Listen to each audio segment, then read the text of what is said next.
Hello, hello, chers hébergeurs, ici Yen Bui et bienvenue dans un nouvel épisode du podcast Action Réservation. Avec ce podcast, j'aide les hébergeurs touristiques, des loueurs de gîtes, de maisons d'hôtes, d'hébergements insolites, mais aussi des particuliers à booster la visibilité de leur location saisonnière. Si vous avez décidé de lancer votre business de location saisonnière ou si vous souhaitez optimiser votre stratégie pour attirer plus de voyageurs chez vous, alors ce podcast est fait pour vous. Chaque semaine, je vous livre des conseils marketing faciles à mettre en action au travers d'épisodes au format solo ou avec mes invités qui viennent partager leur expertise ou leur retour d'expérience. Retrouvez tous mes conseils sur mon site yenbui.fr et téléchargez mes ressources gratuites dans la rubrique bonus. Dans l'épisode d'aujourd'hui, vous allez voir pourquoi développer sa newsletter est encore une stratégie payante en 2023. Effectivement, en 2023, les newsletters restent un moyen vraiment pertinent et efficace pour communiquer avec votre public cible de manière très spécifique.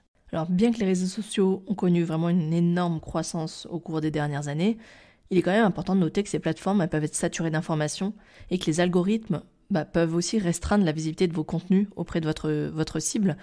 Et c'est pour ça que finalement la newsletter, au-delà du fait que ça vous appartient, la liste email vous appartienne et contrairement en fait aux abonnés sur vos réseaux sociaux, ça va vous permettre vraiment de toucher en direct et d'être certaine que vos contenus seront lus grâce en fait aux statistiques notamment des taux d'ouverture. Il est donc vraiment aujourd'hui pertinent de lancer une newsletter en fonction de vos objectifs et de votre public cible. Les newsletters sont vraiment un moyen efficace de communiquer avec votre audience et de maintenir une relation avec celle-ci. C'est ce que je vous expliquais dans l'épisode précédent. Aujourd'hui, voici quelques raisons pour lesquelles il pourrait être pertinent de lancer votre newsletter. Je vous rappelle également que vous pouvez réécouter l'épisode numéro 47 dans lequel je vous explique pourquoi vous devriez avoir une liste email et donc pouvoir l'utiliser pour vos newsletters. Voici donc quelques raisons aujourd'hui pour lesquelles vous devriez lancer votre newsletter en 2023. La première raison, c'est de pouvoir communiquer en direct avec votre public cible, à savoir des voyageurs potentiellement intéressés par le type d'hébergement que vous proposez. Ces newsletters, elles vous permettront de communiquer avec eux. Surtout, vous allez pouvoir leur partager du contenu pertinent qui les intéresse. Encore faut-il avoir défini au préalable le profil de votre public de voyageurs cible et de vous être intéressé à connaître quelles sont leurs différentes difficultés lorsqu'ils préparent leur séjour, quels sont leurs besoins, quelles sont leurs envies, quelles sont leurs habitudes de voyage, etc. pour pouvoir derrière partager du contenu qui va vraiment les intéresser parce que ça va répondre exactement à des questions qui se posent. La deuxième raison qui devrait vous pousser à lancer votre newsletter, c'est de maintenir une relation avec votre audience. Ça vous permet de maintenir un niveau de confiance plutôt élevé grâce à un contenu de qualité que vous allez envoyer à intervalles réguliers. Dites-vous bien que c'est pas parce que vous postez sur les réseaux sociaux de manière régulière que finalement vos contenus vont être lus et vus et entendus.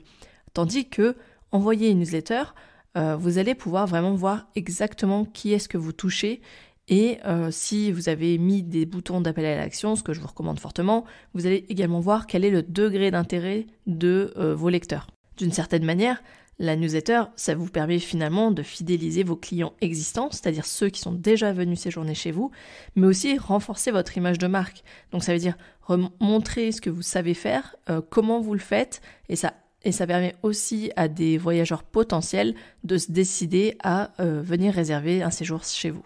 Une des raisons également qui devrait vous pousser à développer votre newsletter, c'est qu'en fait, une newsletter, ça vous permet de générer du trafic vers votre site web. Les newsletters, elles peuvent être utilisées pour vraiment envoyer du trafic sur votre site web pour en savoir plus, grâce à des liens que vous allez inclure au cœur de votre newsletter, au cœur de votre contenu. C'est pour ça aussi que je vous incite fortement à mettre en place des appels à l'action, des boutons et vraiment les renvoyer vers la découverte de certaines chambres ou la découverte d'un blog, etc. Ça va vraiment vous aider à augmenter votre visibilité en ligne et à attirer de nouveaux clients, bien évidemment. La quatrième raison qui devrait vous pousser à avoir une newsletter, c'est que bien évidemment, elle doit vous servir à augmenter vos ventes. Une newsletter peut vraiment être utilisée pour promouvoir vos produits et services, bien que j'insiste encore une fois, pour moi une newsletter, ça doit être avant tout informatif, ça doit être vraiment un média d'information que vous allez utiliser pour vraiment donner de l'information utile à votre audience. Néanmoins, bien évidemment, vous avez un business à faire tourner, donc vous devez également de temps en temps faire la promotion de vos offres. Ce que je vous recommande en général, c'est un ratio de 80% de contenu plutôt informatif, et 20% de contenu plutôt promotionnel. Il ne faut pas oublier qu'une newsletter, idéalement, ça doit proposer du contenu plutôt inédit, du contenu exclusif qu'on ne retrouve pas ailleurs. C'est ce qui doit motiver les personnes à s'abonner à votre newsletter, c'est qu'on va trouver dans vos newsletters des informations, des remises, des offres, des bons plans, tout ce que vous voulez, des informations en avant-première qu'on n'a pas encore vu passer sur les réseaux sociaux. Et par exemple, vous pouvez très bien dédier à la newsletter les informations de dernière disponibilité que vous ne mettriez peut-être pas sur les réseaux sociaux pour donner vraiment un côté exclusif, un véritable avantage pour tous les abonnés de votre newsletter. Et enfin, on arrive à la 5e et dernière raison qui devrait vous pousser à démarrer, à créer, à lancer votre newsletter, c'est que ça va vous permettre tout simplement de vous différencier de la concurrence. Ça va vous permettre de vous démarquer. Une newsletter qui est bien conçue, elle doit permettre d'apporter une véritable valeur ajoutée à vos lecteurs. Ça doit vraiment apporter, je disais donc, du contenu pertinent, du contenu utile, mais il faut vraiment qu'à la fin de la lecture de votre newsletter, le voyageur potentiel se dise « Ah super, j'en sais un peu plus sur la destination, j'avance dans mon projet de vacances dans la région, voire pourquoi pas aller jusqu'à la réservation, c'est ce qu'on espère tous ». Voilà pour les 5 raisons qui, aujourd'hui, à mon sens, devraient vous pousser à lancer, si ce n'est pas encore déjà fait, une newsletter en 2023. Il faut quand même garder à l'esprit que la création et l'envoi d'une newsletter, ça va vous nécessiter du temps et des ressources. Ça, c'est pas négligeable. Pour autant, les newsletters, elles peuvent vraiment offrir une approche plus personnelle et directe pour communiquer auprès de votre public cible, grâce à des informations que vous allez leur fournir, des mises à jour pertinentes de vos activités, de ce qui se passe sur le territoire, etc.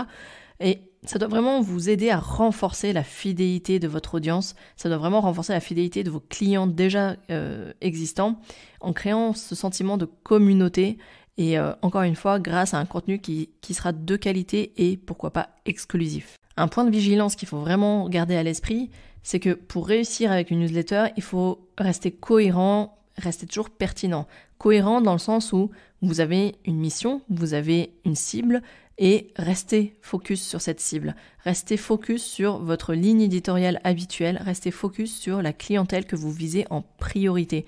Commencez pas à vous éparpiller, si ce n'est peut-être si vous avez fait une segmentation de votre liste de diffusion pour pouvoir envoyer des contenus personnalisés, des contenus différenciés en fonction des intérêts et des besoins de chaque cible qui se trouve, chaque lecteur qui se trouve dans vos différents segments de liste email.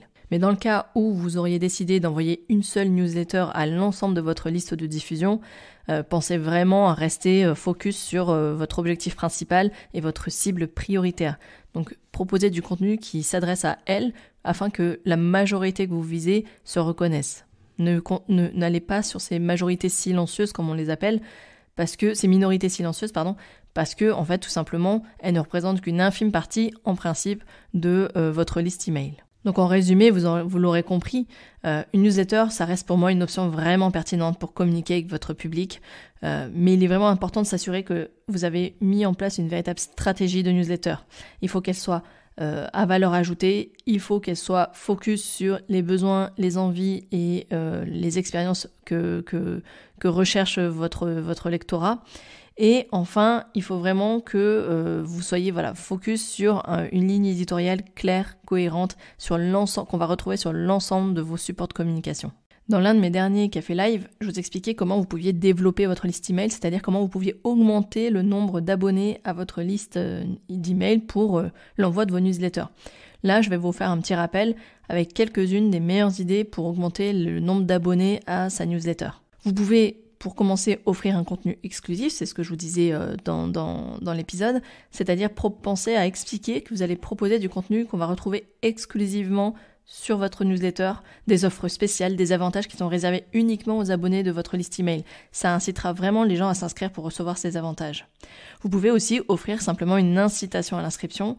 Pour encourager les gens à s'inscrire, vous pouvez leur offrir une incitation de type réduction sur le premier séjour, remise sur des prestations auprès de vos partenaires, pourquoi pas aussi un e-book gratuit à télécharger, un lead magnet, donc c'est ce que je vous expliquais dans ce fameux café live, c'est-à-dire un guide, pourquoi pas un guide touristique à télécharger avec vos meilleures recommandations qui devraient en principe répondre à leurs demandes.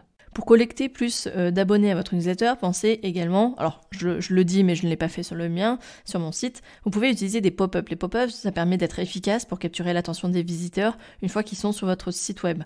Il faut que, pour être efficace, que ces pop-up apparaissent au bon moment. Par exemple, à partir d'un certain temps passé sur votre site, vous pouvez mettre en place, vous pouvez faire apparaître cette pop-up à ce moment-là. Ou aussi quand ils sont sur le point de le quitter. Les solutions d'emailing aujourd'hui vous permettent justement de paramétrer ce type de réglage pour l'installation des pop-up. Autre astuce que vous pouvez mettre en place, c'est aussi de segmenter votre liste email, comme je vous le disais, en fonction des intérêts et des préférences de vos abonnés.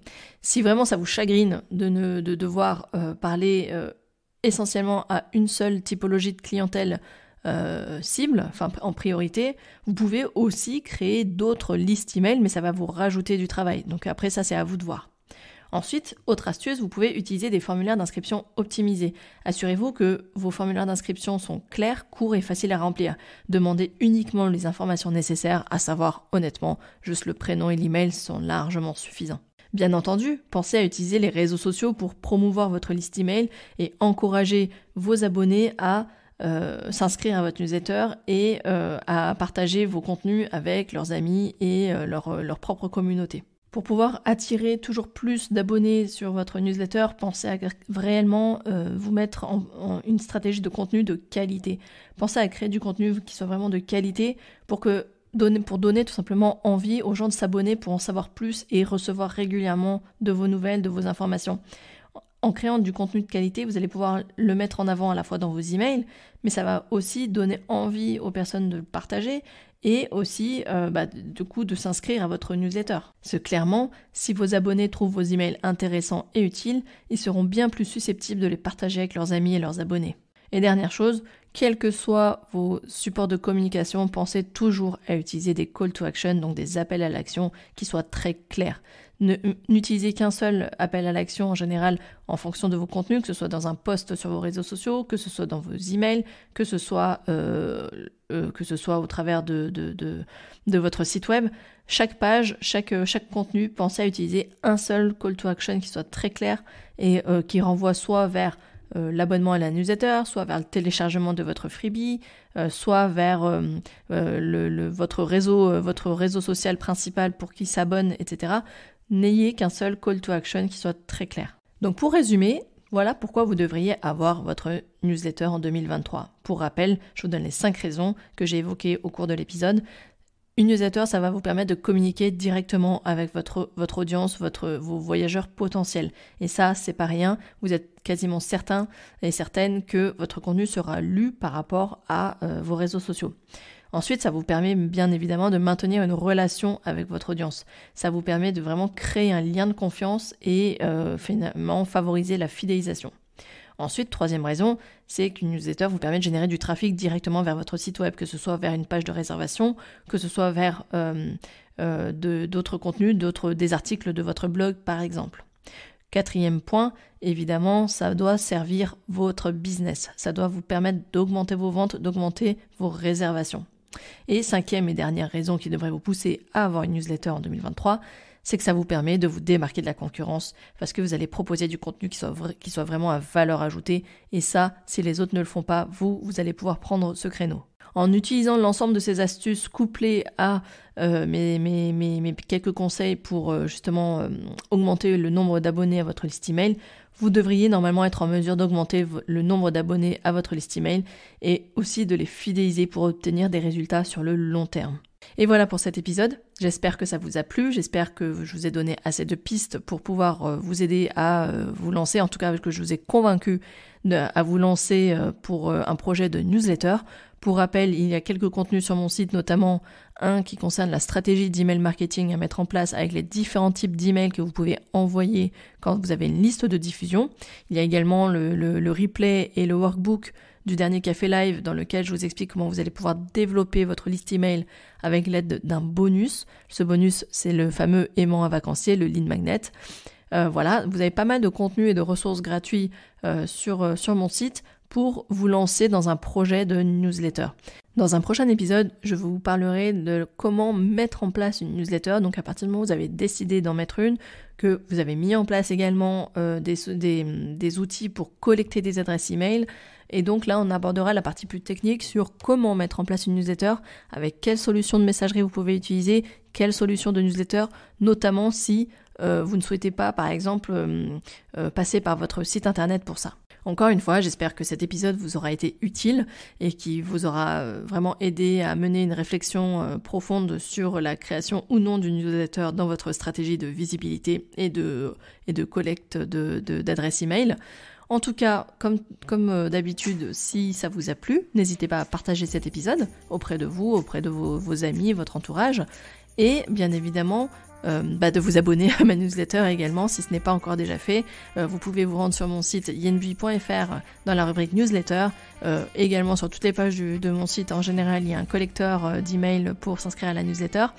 Donc voilà, n'hésitez pas à vous abonner à la newsletter pour avoir également quelques contenus exclusifs, également des partages, des projets que je vous partage, dont je ne parle pas forcément sur les réseaux sociaux, ni dans le podcast.